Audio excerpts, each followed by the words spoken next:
আমার নেতা তারেক রহমান এবং আরাফাত রহমান কোকর মাই নয়, শুধু এদেশের আপামর জনসাধারণের একজন গার্ডিয়ান, একজন মাথা হিসেবে দায়িত্ব পালন করেছেন বলে আজকে বাংলাদেশ কাটে। আচ্ছা, আমরা তো জানি যে আপনি হলো ওলামা দলের কেন্দ্রীয় সদস্য। খালেদা জিয়ার সাথে কি আপনার কোনো স্মৃতি আছে? অনেক স্মৃতি আছে মায়ের সাথে। একটু বলবেন।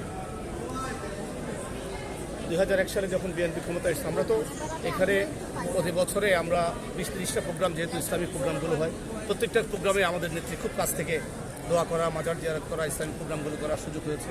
যেখানে ইসলামিক কালচার, কৃষ্টি কালচারগুলোতে আমরা আমাদের মতো করে খুব কাছ থেকে, যখন প্রধানমন্ত্রী ছিলেন, যখন বিরোধী দলের নেত্রী ছিলেন, তখন খুব কাছ থেকে দীর্ঘ 30-32 বছর মায়ের কাছ থেকে থাকার সুযোগ হয়েছে।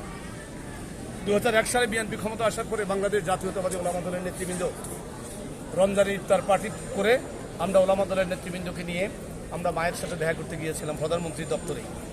তো দেখা করতে যাওয়ার পর আমাদের সাথে কৌশল বিনিময় করার পরে আমাদের নেতৃবৃন্দ, ওলামা দলের নেতৃবৃন্দকে নিয়ে ভবিষ্যৎ প্রকল্পের কিছু কথা বলেছেন। সাথে সাথে বললেন, দায়িত্বরত আমাদের নেতাদেরকে বললেন, বাংলাদেশ জাতীয়তাবাদী ওলামা দল, ওরা রাজপথে ছিল, ওরা কষ্ট করেছে, ওদেরকে মূল্যায়ন করতে হবে বলে আরে অনেকগুলো কথা মাঝে বলেছেন। সেই স্মৃতি আজও ভুলার